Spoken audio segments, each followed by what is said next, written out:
여러분, 우리가 예배를 왜 옵니까? 여러분, 예배는 하나님을 만나는 시간이에요. 그걸 임재라고 표현합니다.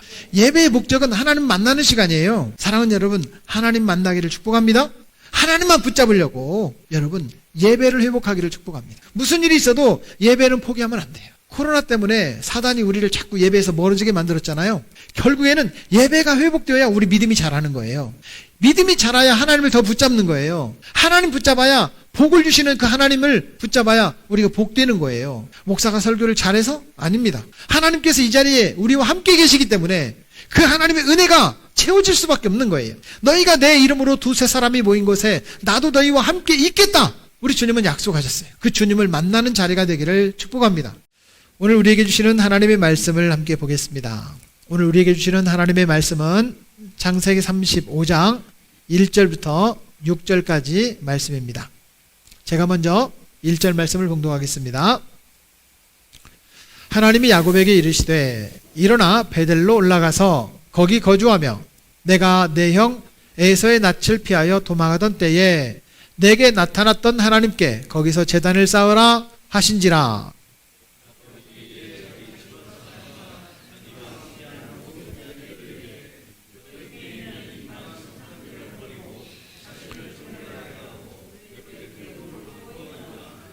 우리가 일어나 베델로 올라가자. 내 환난 날에 내게 응답하시며 내가 가는 길에서 나와 함께 하신 하나님께 내가 거기서 제단을 쌓으려 하노라 하매.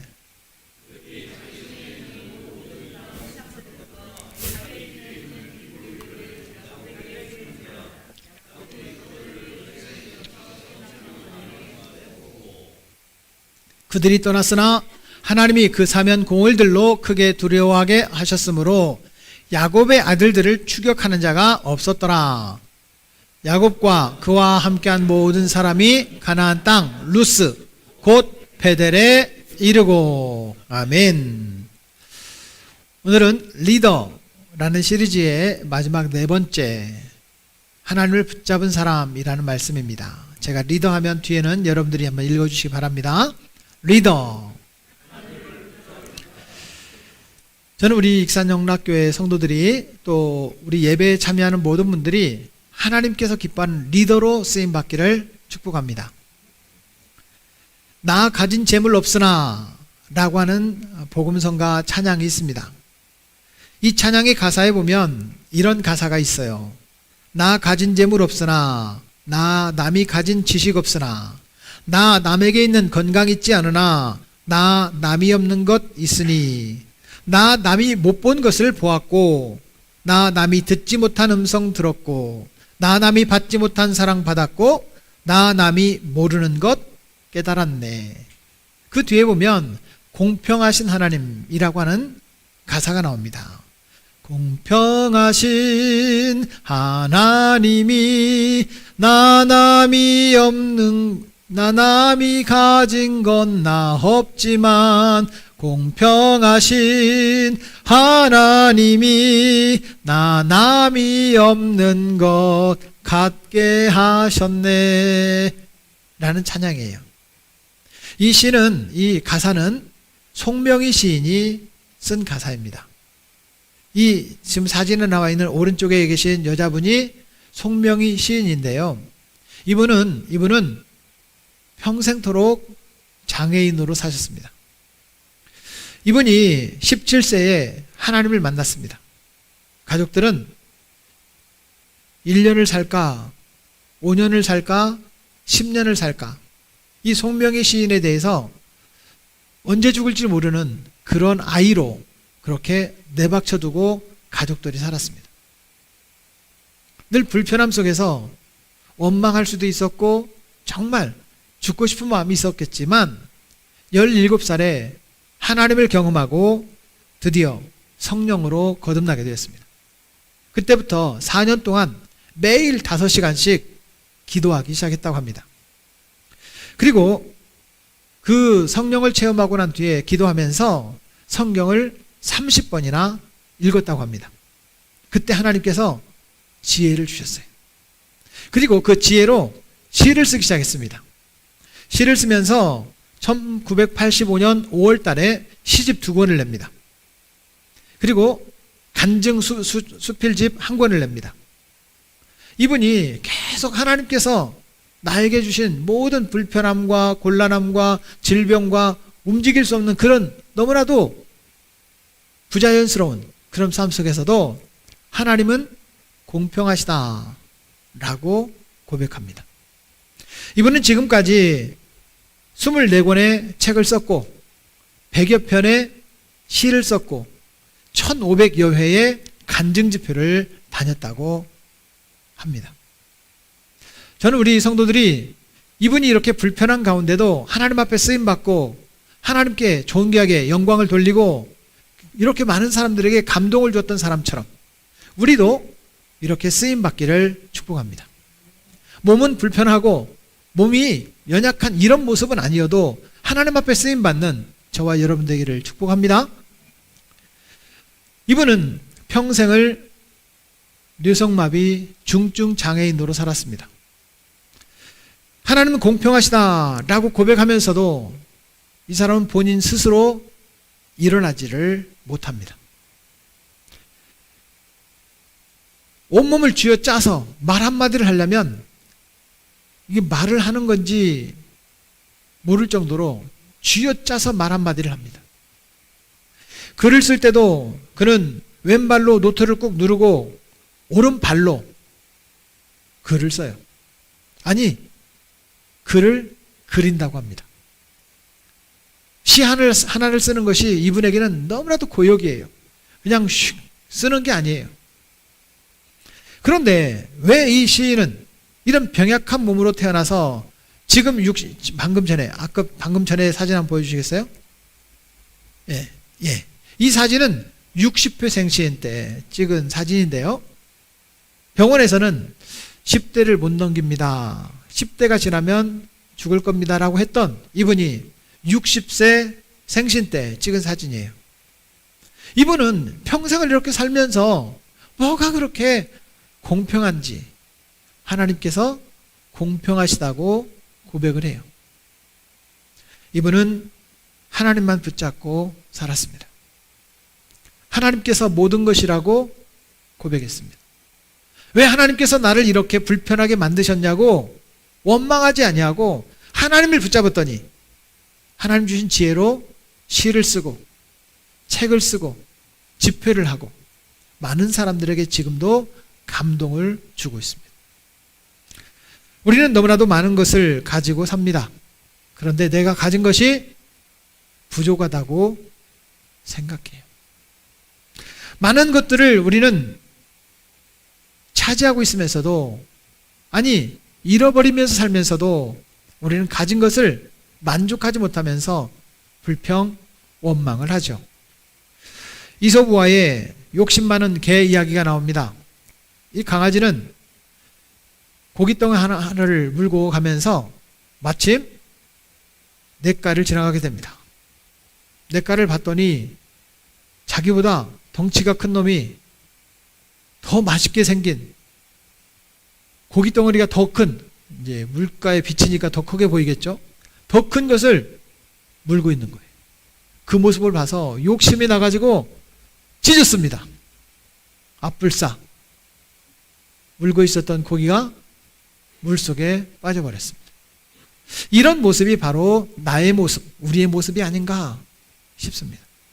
더 많은 것을 차지하고 싶고 더 많은 것을 붙잡고 싶은데 아무리 붙잡아도 도망가 버립니다. 놓쳐버립니다. 사랑하는 여러분, 오늘 우리는 과연 무엇을 붙잡고 삽니까? 명예를 붙잡고 삽니다. 허황된 꿈을 붙잡고 삽니다. 물질을 붙잡고 삽니다. 결국엔 나에게 실망을 주는 인간관계를 붙잡고 삽니다. 우리의 삶 속에서 하찮은, 어쩌면 자랑해봤자 누가 인정해주지 않는 지난날의 과거의 그 내 경험을 붙잡고 삽니다. 자기 잘난 맛에 삽니다. 그런데 여러분들이 정말 오늘 붙잡고 있는 그 붙잡은 것이 의미가 있다면 하나님께서 그 붙잡은 것을 통해 여러분들을 복되게 하실 겁니다. 그런데 내 욕심에 입각한 것을 붙잡고 지금도 놓지 못하고 살아가더라는 거예요. 하나님을 붙잡고 살아야 되는 것이 우리 인생의 목적인데 그 목적의식을 잃어버리고 살아가는 우리들에게 오늘 성경은 우리와 똑같은 한 사람을 소개하고 있습니다. 바로 야곱이라는 사람입니다. 하나님은 야곱을 사랑하셨습니다. 사랑하는 여러분, 하나님께서 저와 여러분들을 사랑하고 계심을 믿으시기를 축복합니다. 야곱도 하나님이 나를 사랑한다고 믿었습니다. 그런데 야곱은 오직 축복, 나는 복을 받아야 돼, 나는 축복을 붙잡고 살겠다고 복을 붙잡고 살려고 태어나면서부터 형님의 발을 붙잡습니다. 그리고 형님을 속이고 아버지를 속이고 심지어 하나님을 속이려고 합니다. 결국에는 자기가 붙잡았던 모든 것들을 놓치기 시작합니다. 형 에서가 야곱을 죽이겠다는 거예요. 얼마나 동생이 미우면 형이 동생을 죽이겠다고 하겠습니까? 여러분, 형님하고 함께 있을 수가 없어요. 그래서 저 먼 바단 아람이라고 하는 외갓집에 도망을 갑니다. 도망을 가다가 지쳤어요. 그리고 잠을 자는데 거기에서 하나님을 만납니다. 하나님께서 야곱에게 찾아오신 거예요. 야곱이 하나님을 찾은 게 아니에요. 하나님께서 야곱을 찾아오신 거예요. 야, 여기가 하나님이 계신 곳이구나. 여기가 하나님이 계신 곳이구나. 그래서 이름을 여기를 베델이라고 해야 되겠다. 베트엘, 베트라고 하는 말은 집이라는 말이고요. 엘이라는 말은 하나님이라는 말이에요. 하나님께서 계신 곳이구나. 이런 경험을 하고 이제 도망을 갑니다. 호렐단신 외삼촌 라반의 집에 도망을 가서 20년을 살아요. 여러분, 그런데 사람이 잘 변해요, 안 변해요? 안 변합니다. 야곱이 외삼촌 집에 가서도 그 태도가 안 바뀌는 거예요. 좋은 양들은 다 자기 걸로 만들고 비실비실한 건 다 외삼촌 걸로 만들고, 그러니까 외사촌들이 화가 난 거예요. 아니, 야곱이 나쁜 놈이 좋은 거는 다 자기가 가져가고 비실비실한 것은 다 아버지 걸로 만드니까 결국 자기들 거잖아요. 그러니까 화가 난 거예요. 또 야곱이 눈치는 빨라. 그래서 도망가자. 말도 안 하고 야반도주를 합니다. 외삼촌하고 외사촌들하고 말도 안 하고 도망을 가요. 결국 도망 나왔어요. 그래도 형이 낫지, 외삼촌보다는, 외사촌보다는 나를 죽여도 형이 낫지 하고 형한테 돌아오는 장면이에요. 형한테 이제 돌아왔습니다. 그리고 형과 함께 있을 수는 없으니 옆 동네 헤브론 땅 옆에 세겜이라는 곳에 정착을 하죠. 세겜에 정착을 했는데 거기서 또 문제가 생깁니다. 사랑하는 여러분, 우리가 하나님을 붙잡지 아니하고 내 방법대로 살아가는 곳에 자꾸 일이 꼬입니다. 어려움이 생기는 거예요. 형제가 12이고 여동생이 하나 있었습니다. 디나라고 하는 여동생이 있었는데 이 여동생이 그 동네를 이렇게 구경을 하다가 아마도 이 디나가 예뻤던 것 같아요. 그 세겜 땅의 추장 아들 세겜이라고 하는 아이가 이 디나를 성폭행합니다. 그리고는 너무 좋으니까 결혼하자는 거예요. 야곱과 그 아들들은 하나님을 믿지 않는 사람들하고는 결혼을 하지 않습니다. 그때 디나의 오빠였던 친오빠였던 시므온과 레위가 좋다, 그러면 이렇게 하자. 너희가 할례를 받아라. 우리로 말하면 포경수술입니다. 할례를 받아라. 그러면 우리가 인정해 주겠다. 우리 여동생을, 우리 딸을 너희에게 주고 너희 딸들도 우리가 데려와서 결혼을 하겠다. 이게 작전이었어요. 포경수술을 하고 한 3일 지났을 때 가장 고통이 심할 때 시므온과 레위가 칼을 가지고 가서 세겜 남자들을 다 죽여버렸습니다. 여러분, 한 사람 죽이는 것도 요즘에 큰 죄인데 그 족속의 남자들을 다 죽여버렸으니 이게 얼마나 큰 문제예요. 세겜에 있는 사람들이 이제는 야곱과 그 12아들 몇 명 되지도 않잖아요. 물론 그 옆에 헤브론에는 에서가 살고 있지만 에서하고는 다른 문제잖아요. 이 세겜 사람들에게 이 야곱의 가족들은 위협을 당하게 되었습니다. 바로 그런 장면이 오늘 본문 앞에 있는 거예요. 그리고 그때 하나님께서 다시 야곱을 찾아옵니다. 야곱아, 너 네 맘대로 살더니까 살더니 되더냐? 너 다시 나하고 만나자. 베델로 올라가서 제단을 쌓아라. 이런 장면이 오늘 본문의 내용인 거예요. 사랑하는 여러분, 그때 야곱은 외삼촌 집에 도망가던 그때에 만났던 하나님을 만났던 그 장소 베델로 올라가기 전에 가족들을 모읍니다. 가족들을 모아서 이렇게 얘기합니다. 내가 옛날에 형님을 피해서 바다나름으로 갈 때 하나님을 만났는데 그곳에 하나님께서 다시 가서 예배드리라고 한다. 그러니 하나님을 만나러 가야 되니 너희들 수중에 갖고 있는 우상들,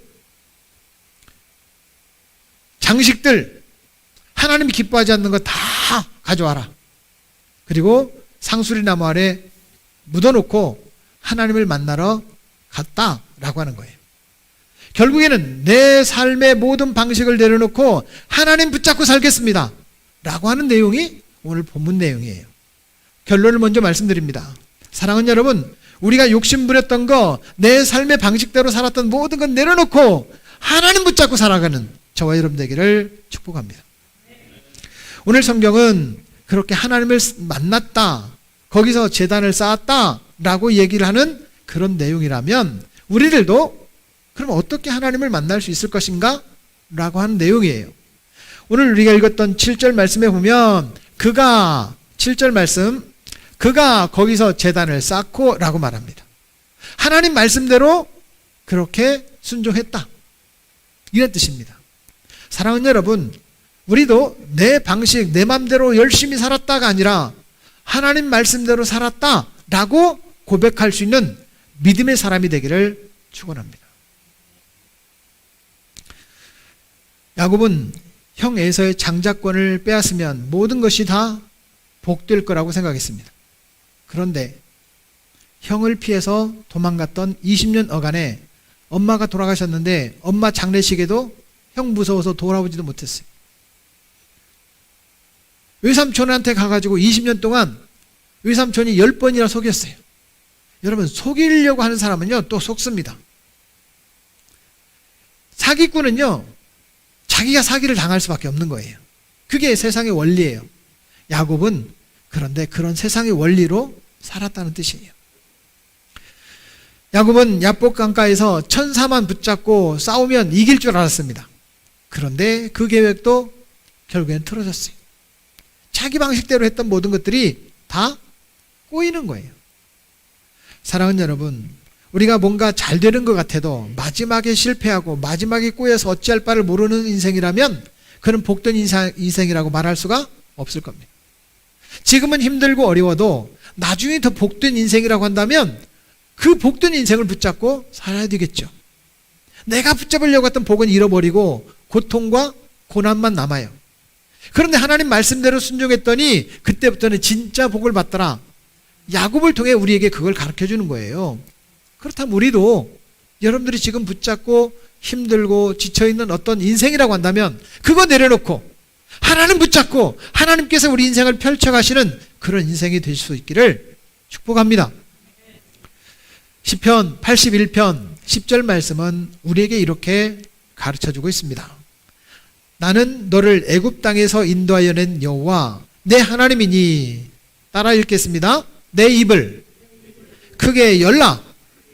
내가 채우리라. 누가 채우리라? 하나님께서 채우리라. 우리는 뭐 하면 돼요? 입을 열고 있으면 된다는 거예요. 이게 하나님의 계획이에요. 또 빌립보서 4장 19절 말씀은 우리 다 같이 한번 읽겠습니다. 나의 하나님이 그리스도 예수 안에서 영광 가운데 그 풍성한 대로 너희 모든 쓸 것을 채우시리라. 여러분, 우리가 가지고 있는 것이 부족해요? 부족해요? 부족하죠. 아무리 노력해도 부족합니다. 저는 한 30억만 있으면 좋겠어요. 30억. 크지 않게 예쁘장하게 교회를 지어서 정말 이 지역사회에 깊은 영향력을 끼치는 그런 교회가 되고 싶어요. 30억이 적은 돈입니까? 300원 넘는데? 사랑하는 여러분, 하나님께서 채우시지 않으면 아무것도 안 된다는 걸 저는 인정하기 시작했습니다. 하나님께서 채우시면 내가 가진 것이 없어도 그때마다 해결되어져 가는 것을 저는 11년 동안 보아왔습니다. 지난 11년 동안도 채워주신 하나님은 앞으로도 채워주실 거라고 저는 믿습니다. 사랑하는 여러분, 그 하나님을 만날 수 있기를 축복합니다. 하나님께서 이 야곱을 부르시는 거예요. 너 나하고 다시 만나자. 너 나하고 다시 만나자. 여러분 한번 옆 사람한테 살며시 물어보실래요? 옆 사람한테 지금까지 신앙생활하면서 가장 하나님을 뜨겁게 만난 때가 언제입니까? 한번 물어보세요. 하나님을 가장 뜨겁게 만났을 때가 언제예요? 여러분들에게 선언합니다. 그 뜨거운 신앙을 회복하기를 축복합니다. 지금이 가장 뜨거운 때가 되기를 축원합니다. 야곱은 자기가 붙잡고 살았던 모든 것들을 내려놓고 베델로 올라가는 거예요. 가족들도 남편 모르게, 아버지 모르게 가지고 있었던 우상들이 있었어요. 그거 다 내려놓고, 자기를 행복하게 하려는 장식구들 다 내려놓고 하나님 만나러 가는 거예요. 하나님 만나러 가요. 거기에 올라가서 야곱과 가족들은 예배드렸습니다. 그 땅을 옛날에는 베델이라고 말했는데 이제는 엘 베델이라고 말합니다. 엘 베델. 베델의 하나님, 이런 말이에요. 나를 만나주셨던 하나님, 나를 변화시켜 주셨던 하나님, 내 인생의 목적을 분명히 가르쳐 주셨던 하나님, 그 하나님을 나의 하나님이라고 고백하면서 그 땅을 엘 베델이라고 말하는 거예요. 사랑하는 여러분, 저와 여러분들이 하나님께서 공급하시고 하나님께서 채워주시고 무한 충전시켜주시는 은혜 가운데 살아가기를 축복합니다. 힘들어요. 코로나 때문에 더 힘들어요. 어렵습니다. 나는 더 이상 욕심이 없어. 나는 돈 다 필요 없어. 이런 사람은 아무도 없어요. 더 많이 채워주시면 더 좋은 일을 할 것 같아. 근데 여러분, 더 많은 것을 차지하면이 아니라 더 많은 것을 채워주실 수 있는 하나님을 붙잡으라. 이게 오늘 말씀의 결론이거든요.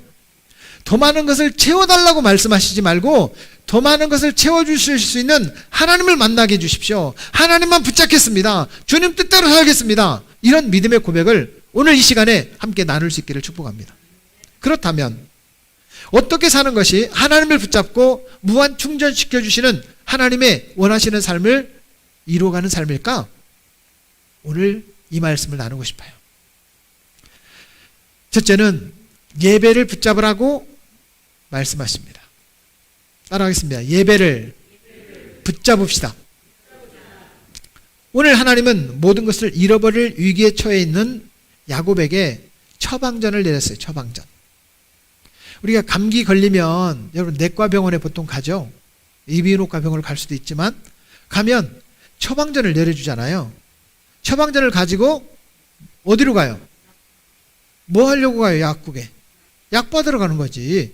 하나님께 처방을 받았으면 그 처방전을 가지고 뭔가 문제를 해결해야 되잖아요. 지금 시므온과 레위가 큰 문제를 일으켰어요. 세겜 족속들 남자들 다 죽였어요. 두려운 거예요. 세겜 족속과 이제는 전쟁 나게 생겼어. 내가 할 수 있는 힘이 없어. 어떻게 할까요?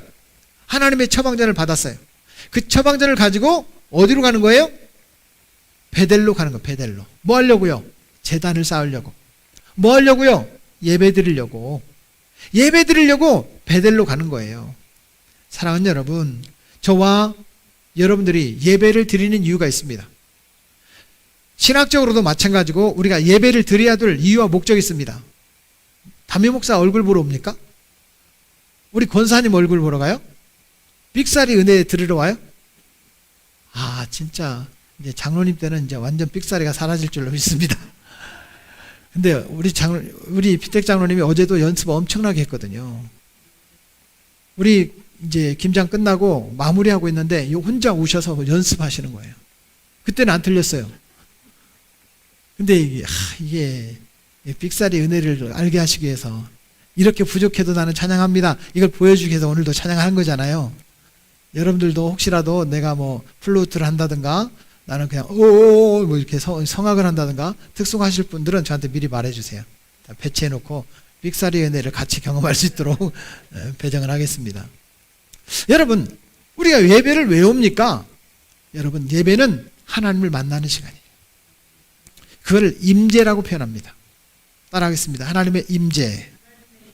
예배의 목적은 하나님 만나는 시간이에요. 사랑하는 여러분, 하나님 만나기를 축복합니다.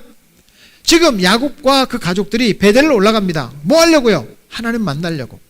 하나님만 붙잡으려고. 여러분, 예배를 회복하기를 축복합니다. 무슨 일이 있어도 예배는 포기하면 안 돼요. 여러분, 코로나 때문에 사단이 우리를 자꾸 예배에서 멀어지게 만들었잖아요. 결국에는 예배가 회복되어야 우리 믿음이 자라는 거예요. 믿음이 자라야 하나님을 더 붙잡는 거예요. 하나님 붙잡아야, 복을 주시는 그 하나님을 붙잡아야 우리가 복되는 거예요. 복을 받으려고 아무리 몸부림쳐도 복은 멀리 멀리 도망가는데 하나님만 붙잡으니까 하나님 주시는 은혜 가운데 사는 거예요. 누가 부자냐? 요즘에는 여러분 빚이 없는 사람이 부자랍니다. 옆 사람 물어봐봐요. 빚이 있어요, 없어요? 빚이 있대요? 아, 부자 아니에요. 빚이 없대요? 부자인 거예요. 빚이 없으면 부자예요. 그런데 여러분, 하나님 붙잡은 사람이 제일 부자예요. 왜냐하면 모든 것을 채우실 수 있는 분이 여러분 부자거든요.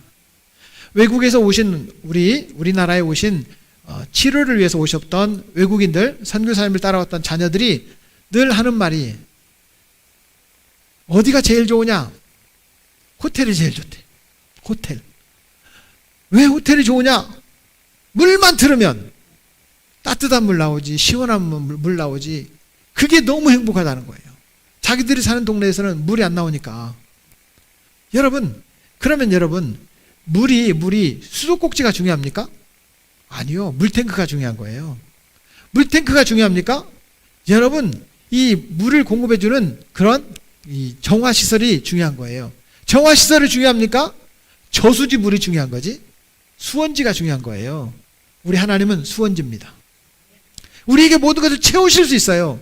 근데 우리는 뭐만 보고 사냐면 수도꼭지만 보고 살아. 아, 수도꼭지요. 감사합니다. 이래요? 여러분 가만히 생각해 보세요. 저수지가 되시는 하나님을 의지해야 가장 지혜로운 사람이지, 수도꼭지만 바라보고 왜 이 수도꼭지가 고장났네 안 고장났네 그걸 가지고 따지면 여러분 감사를 모르는 거예요. 하나님 붙잡고 살아가기를 주의 이름으로 축복합니다. 하나님 만나고 살아가기를 축원합니다. 정말 예배 드리면 하나님을 만날 수 있습니까? 예배 드리면 우리 영혼이 충전이 됩니까? 예, 맞습니다. 목사가 설교를 잘해서? 아닙니다. 하나님께서 이 자리에 우리와 함께 계시기 때문에 그 하나님의 은혜가 채워질 수밖에 없는 거예요.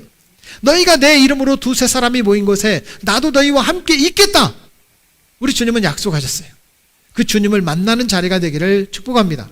그 주님만 의지하는 그런 성도가 되겠다고 예배를 포기하지 말고 참된 예배자로 살아갈 수 있기를 주의 이름으로 축원합니다. 두 번째는 말씀의 약속의 말씀을 붙잡고 살아가는 거예요. 그렇습니다. 야곱은 약속의 말씀을 붙잡았습니다. 오늘 우리가 읽었던 1절 말씀을 다시 한번 볼까요? 하나님이 야곱에게 이르시되 일어나 베델로 올라가서 거기 거주하며 내가 내 형 에서의 낯을 피하여 도망하던 때에 내게 나타났던 같이요 하나님께 거기서 제단을 쌓으라 하신지라.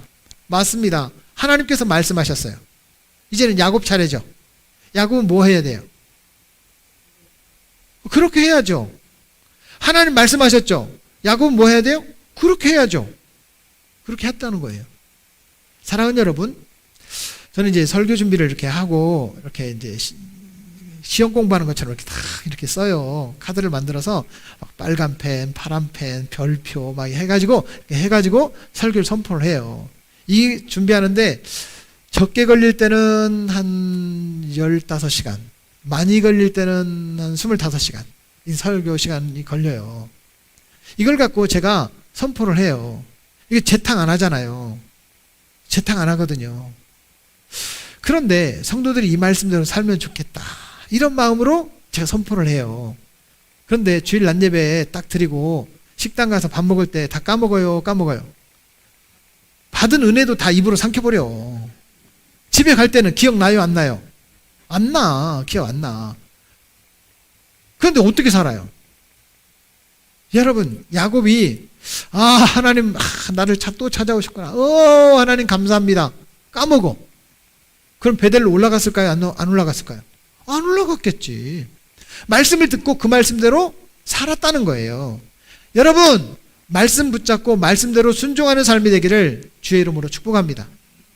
지금은 너무나 감사한 것이 우리 성경을 언제든지 펴보고 읽을 수 있잖아요. 그렇죠? 우리가 주일 낮예배 때 순서지에 나와 있는 말씀 노트를 바라보면 여러분, 주일 낮예배 설교가 이거였지, 우리가 메모할 수 있잖아요. 일일이 다 메모하지 않아도 여러분 가로에 있는 글자 몇 개만 쓰면 여러분들 알 수 있잖아요. 여러분 너무 편하잖아요. 이렇게 편해도 말씀 그대로 안 살아요. 아니, 다 까먹어요. 왜냐하면 열심히 답 달아놓고 주보를 놓고 가거든. 집에까지 안 가져가요. 그 교회에다 놓고 가. 주보를 정리하다 보면 제가 그런 걸 많이 봐요. 사랑하는 여러분, 말씀을 듣고 말씀 붙잡고 약속의 말씀대로 살아보시기를 축복합니다. 오늘 성경에서 1절 말씀에 내 형 에서의 낯을 피하여 도망가던 때에 내게 나타나셨던 하나님이라고 약속합니다. 여러분, 저는 고등학교 때 하나님의 은혜를 경험했어요. 기도원에 가면서 하나님이 살아계심을 느꼈어요. 이게 집단 초면이라는 것도 여러분 한두 명이지 한 5천 명이 그냥 다다다다다 기도하는 걸 보면 이거 하나님 살아계시지 않고는 도저히 이럴 수가 없다. 전라남 장성의 시온산 기도원에 5천 명이 모여서 집회를 하는데 이분들이 한결같이 나만 안 미치고 다 미쳤어. 내가 정상이에요? 그들이 정상이에요? 아니, 내가 정상이라니까요. 나만 안 미치고 그 사람들 다 미친 거예요. 기도하는데 진짜 건물 무너지는 줄 알았어요. 얼마나 열심히 기도하는지 몰라. 그런데 한 4박 5일 지나다 보니까 나도 미쳤어. 야, 하나님 역시 살아계시구나. 여러분, 제가 경험했던 그 경험을 여러분들도 반드시 경험할 수 있기를 축복합니다. 따라하겠습니다. 이야, 빨리 따라해보세요. 이야, 하나님 역시 살아계시구나. 이 경험이 담임 목사의 고백이 아니라 여러분들 각자의 고백이 되기를 축복합니다. 하나님 살아계십니다. 이것을 야곱은 지금 경험한 거예요. 야곱은 경험한 거예요. 그 하나님을 여러분 만났던 야곱은 다시 하나님을 만났던 그 베델로 올라가는 겁니다. 왜요? 다시 하나님 만나려고. 그 약속의 말씀 붙잡고 살려고. 사랑하는 여러분, 그 약속이 뭐냐? 야곱에게 주셨던 그 약속이 뭐였냐? 3가지였습니다. 첫째, 너에게 땅을 주겠다. 오예, 땅 514평. 이 땅, 우리 땅 514평. 오예. 혹시 우리 교회 땅보다 넓은 땅 갖고 계신 분들이 계실지도 모르겠지만 514평 괜찮은 땅이에요. 그렇죠? 땅을 주겠다. 야곱에게 약속한 거예요. 2번째, 너를 복의 근원으로 삼겠다. 오예! 복의 근원생. 야, 내가 나로부터 복이 출발하는 복의 근원이 되겠다. 이거 엄청난 복 아니에요? 3번째, 언제 어디서나 너와 함께 하겠다. 오예! 야, 하나님이 나를 지켜주시겠구나. 근데 이거 다 까먹었어. 20년 동안 욕심 부리다가 이거 약속 다 까먹었어요. 그 까먹었던 약속을 하나님께서 되뇌이시는 거예요. 땅을 주겠다. 복의 근원으로 삼겠다. 내가 항상 너와 함께 하겠다. 이 약속을 다시 되뇌이면서 그 약속의 말씀을 붙잡고 살라는 거예요. 사랑하는 여러분, 하나님께서 여러분들을 찾아오셔서 약속하신 약속의 말씀이 있습니까? 없다면 오늘부터 성경을 읽으십시오. 성경에 여러분들에게, 저에게, 우리 믿음의 공동체에게 약속하신 그 약속을 여러분 붙잡을 수 있습니다. 여러분, 병 걸리면 죽습니까? 말기암이면 죽어요? 치료를 못 받으니까 죽는 거지. 그렇죠? 하나님께서 치료하시면 삽니다. 그렇죠? 근데 우리는 병에 걸렸으니까 낙심하고 하나님 의지할 생각 안 하고 난 죽는 거예요. 하나님께서 고쳐주시면 감사하고 안 고쳐주시면 뭐 어쩔 수 없지. 이게 아니에요. 주여, 약속의 말씀을 붙잡고 내가 의지하오니 반드시 고쳐주시옵소서. 이게 우리의 기도가 되어야 되지 않겠어요? 약속의 말씀을 붙잡았던 그 야곱은 그 약속의 뜻 본 약속의 자리로 돌아가는 겁니다. 하나님께서 베델로 올라가서 거기서 단을 쌓으라. 여러분, 주일마다 예배당에 와서 단을 쌓아라. 예배를 드려라. 아니, 새벽에도 낮에도 저녁에도 단을 쌓아라. 이 약속을 붙잡기를 주의 이름으로 축복합니다. 그 약속을 붙잡는다는 것이 무슨 의미냐? 라고 하는 거예요. 한 3가지 정도의 의미가 있습니다. 하나님의 말씀을 붙잡는다는 거, 그 약속의 말씀을 붙잡는다는 것은 첫째는 믿는다는 거예요. 믿는다는 거. 따라하겠습니다. 믿는다는 거예요. 그 말씀대로 될 것을 내가 믿습니다. 믿는 자가 되기를 축복합니다. 설마 이게 진짜일까? 의심하지 마십시오. 믿는 자가 되기를 축복합니다. 두 번째는 그 말씀을 마음속에 기억하는 거예요. 따라하겠습니다. 암송하는 것. 암송하는 거예요. 우리가 성경을 창세기 1장 1절부터 요한계시록 22장 21절까지 다 외울 수는 없습니다. 아무리 두뇌가 뛰어나고 천재라고 해도 어떻게 다 외우겠습니까? 그러나 외워야 되는 말씀들은 외워야 돼요. 제가 이제 예수님을 본격적으로 인격적으로 믿었던 때가 중학교 2학년 때고 고등학교 1학년 때고 2번이라고 한다면, 그 전에 주일학교 다닐 때 성경학교, 성탄절 간식 주잖아요. 그것 때문에 교회를 몇 번 간 적이 있었어요. 우리 가족들 아무도 예수님을 안 믿어요. 그냥 교회에서 놀 데가 없잖아요. 그러니까 부모님께서 그래, 교회 가면 좋은 거 가르쳐주지 뭐 나쁜 거 가르치냐, 교회 갔다 와. 그러니까 이제 성경학교 때는 새벽에도 가고 오전에도 가고 오후에도 가고 이렇게 갔던 기억이 나요. 그런데 여러분, 제가 그때 배웠던 성경이 아직도 기억이 나요. 하나님이 세상을 이처럼 사랑하사 독생자를 주셨으니 누구든지 예수 믿으면 멸망하지 않고 영생을 얻으리로다. 시작. 요한복음 3장 16절. 이건요 외워버렸어 그냥. 제가 예수님 잘 믿어서 외운 게 아니에요.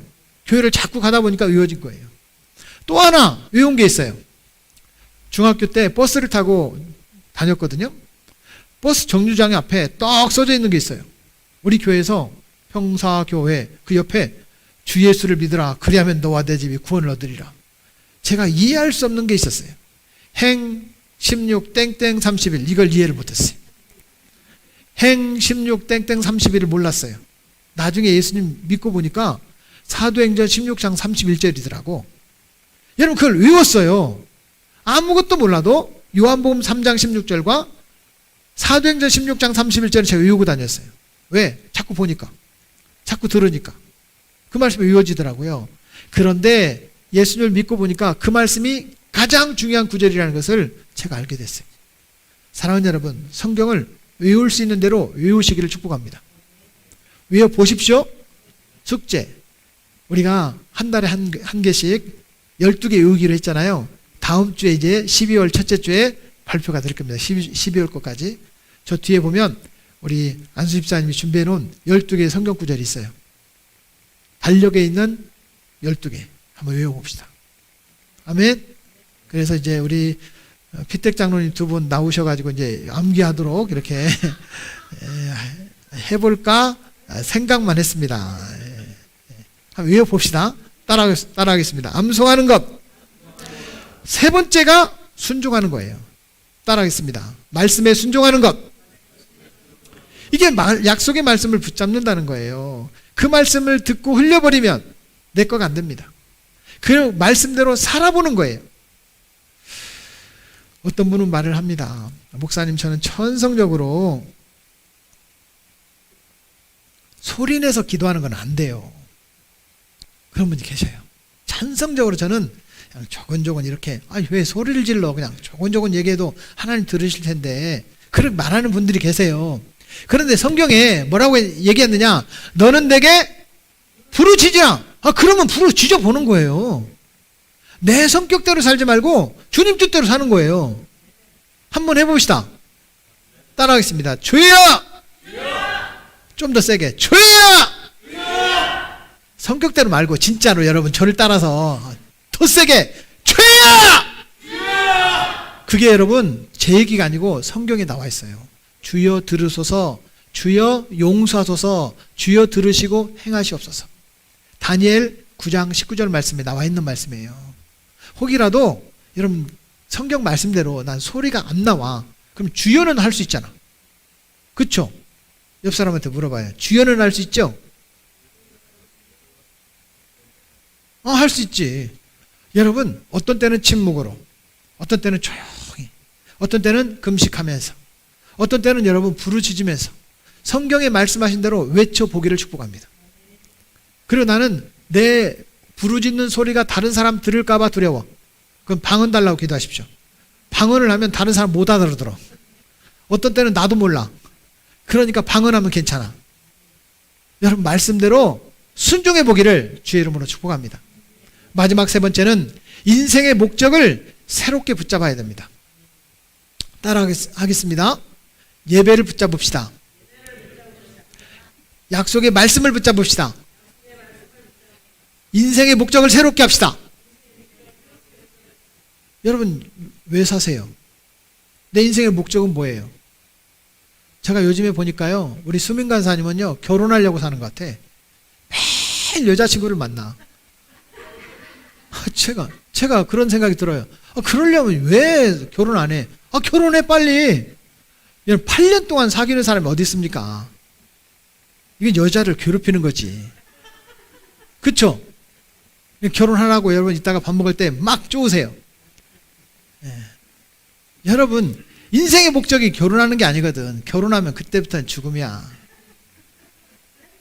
몰랐지? 이것이 행복이 아니라니까. 여러분 인생의 목적이 뭐예요? 목적을 새롭게 하는 거예요. 야곱은 지금까지 내가 원하는 대로 복 받기를 바랬어요. 자기가 잘 되기를 바랬어요. 그런데 모든 것들이 다 꼬여. 자꾸 꼬여. 여러분 야곱에게 부인이 몇 명인지 아세요? 4명이 4명. 하나도 감당하기 힘든데 거기서 자식들이 12이 나왔어요. 딸까지 13을 낳았어요. 형제간의 갈등이 심해요. 사랑하는 여러분, 야곱의 인생의 목적은 자기 만족이었고 자기 행복이었고 자기가 잘 되는 것이었어요.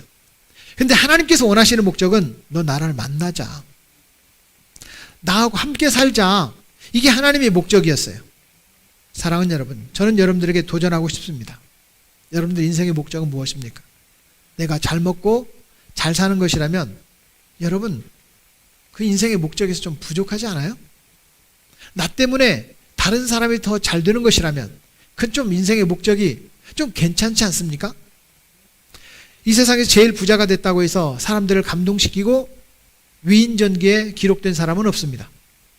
그런데 자기가 모든 부족함이 있어도 다른 사람을 베풀고 희생하면서 내 모든 것을 나눠준 사람은 많은 사람들이 감동을 주고 위인전기에 이름이 기록됩니다. 그렇다면 우리도 어떻게 살아야 될지 분명히 인생의 목적 자체가 바뀌어야 된다고 생각해요.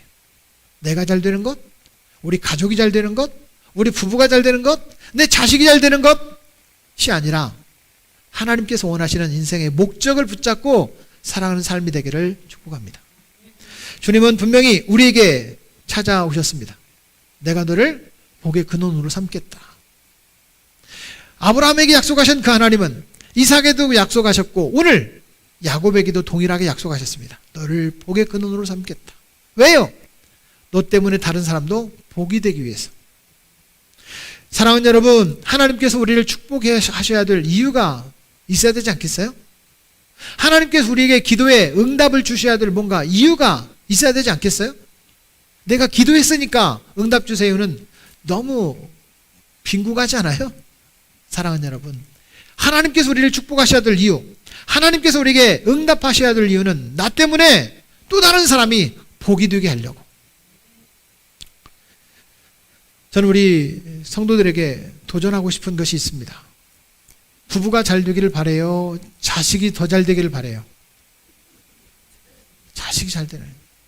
참 모든 사람에게 물어봐도 우리 부부 당대 잘 되는 것보다 자식이 잘 되는 것을 그렇게 바라요. 맞죠? 우리도 잘 돼야 되겠지만 자식은 더 잘 되길 바라요. 지난주 뉴스를 보니까 지금이 상속을 할 최적의 시기랍니다. 상속을 해주는 최적의 시기래요. 왜냐면 집값 떨어지지? 조금 있으면 집값 막 올라가기 시작하면 상속세가 엄청나요. 그래서 지금이 상속해주기에 제일 좋은 때래.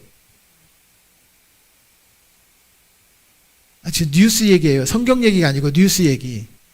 그런데 상속하고 나면 그때부터는 끈 떨어진 두레박입니다.